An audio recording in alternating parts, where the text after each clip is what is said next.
previously also a few months ago another student was found dead from Nepal is a worrying thing, and is not a good sign for the image of the state of Odisha. Look, the committee was formed in the previous incident.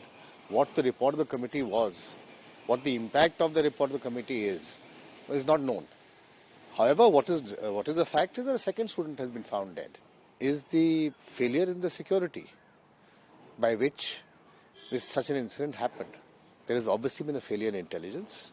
There has been a failure in providing security to an area where hundreds of tourists go on a daily basis.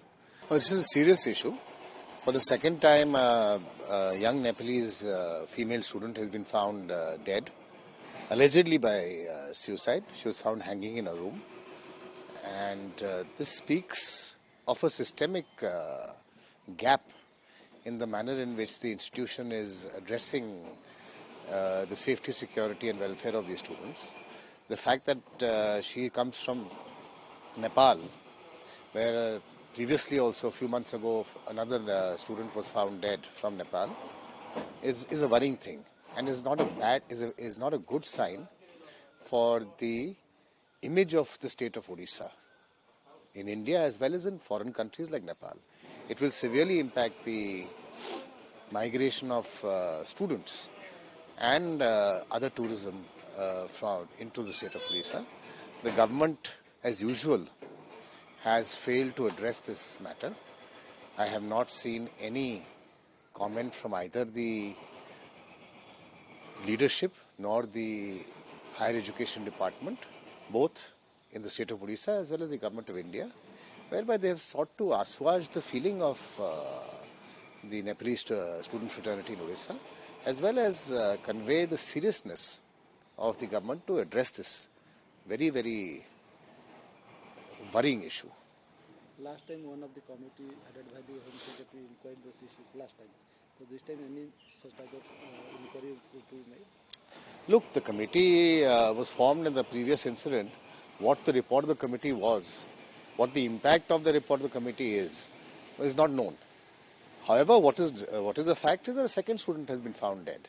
So the reform that the committee should have brought into the system obviously has not been brought in. There should be no reason why any cause should be left unaddressed which goes to the extent of making these foreign young female students commit suicide. Obviously, there's been some incident, and the university, the government, and the system as a whole has failed to address the cause. That's why these students have taken such extreme steps. Okay, another issue that you know that the terrorist attack in the Jammu Kashmir, the terrorist attack in the Jammu Kashmir, and 27 civilian dead.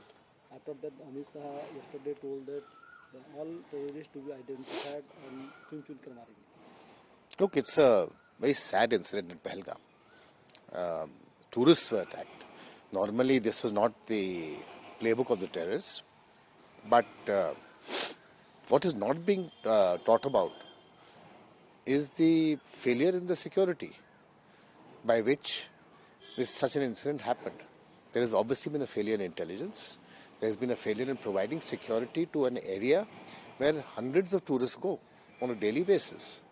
And that seems to have been drowned in the so-called warmongering and posturing by the government of India. While the government of India should take all possible steps to catch the culprits, to make sure that such incidents never happen again, to give severe retribution when and however it seems correct.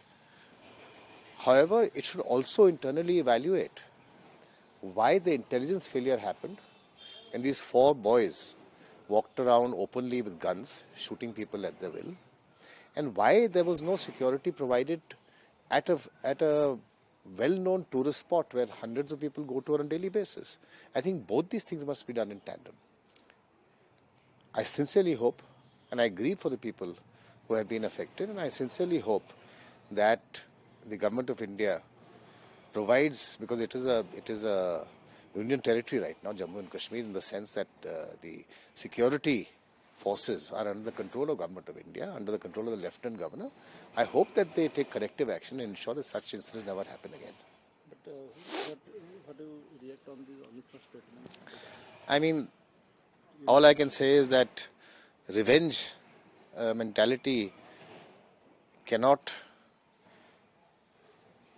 obfuscate the responsibility of the government on ensuring that safety and security of tourists are maintained and intelligence is received well in advance and acted upon. And the third issue is that the government of India has taken a decision to the caste census. The BJD is very happy that the government of India has taken this decision, and may I say a U-turn on this decision, because in the past for many years they have not been willing to have a caste census. But now that the government of India has expressed its desire to have a caste census, this has been the demand of the BJD from the beginning, and not only just a caste census, but to also remove the 50% cap of reservation provided through caste, and to ensure that the castes have proportional representation in all facets of government or education. Do you think that during the Bihar election, coming in the Bihar election, the government has taken this type of decision? Obviously, the BJP is not doing as well as it thought in various states and has only scraped through with limited margins in the parliament election. Therefore, they must be politically worried about the political fallouts of their governance. There is growing anti-incumbency against the BJP, and maybe that is the reason why this U-turn was taken by the government of India.